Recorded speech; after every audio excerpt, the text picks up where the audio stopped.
14 сентября – дата, значимая для каждого горожанина. Накануне Якутск отметил свой 382-й день рождения. На улицах и площадях Якутска прошли массовые гуляния. О том, как столица отметила День города, расскажет Олеся Ларчук. День рождения любимого города в Якутске начали отмечать накануне. Депутаты Якутской городской думы, сотрудники окружной администрации и представители общественности Якутска стали участниками торжественного заседания. Мэр столицы Айсен Николаев отметил, что в этом году день рождения города отметят особенным образом. Так, к примеру, на площади Орджоникидзе провели день варенья, а участники Центра технического творчества представили свою разработку – очистной радиоуправляемый катамаран для городских озер. В день рождения мы любим получать подарки. Таким замечательным подарком для горожан стало открытие новой теплой остановки в районе Гемиина.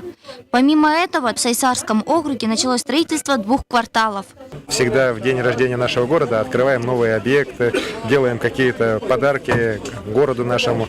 И очень хорошо, что год народной инициативы это делается не только за счет бюджета, республиканского или городского бюджета, а именно за счет инициативы многих-многих людей. Горожан и гостей Якутска ждал калейдоскоп праздничных мероприятий.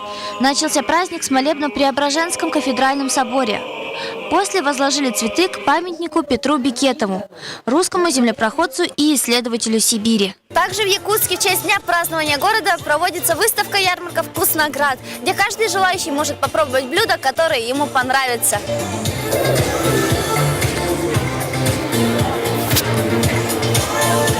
На улицах праздничного города каждый спешил поделиться своим радостным настроением. Мы очень радуемся, что из года в год наш город становится краше. И хотим, чтобы наш город знали по всей стране. Чтобы была душа чистая у человека и город был чист. Это самое главное.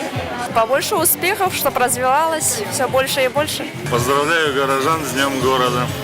Мы тоже присоединяемся к поздравлениям и желаем Якутску стать самым красивым и современным северным городом. Олеся Ларчук, Афанасий Николаев, Александр Колмогоров, Василий Слепцов. Новости столицы.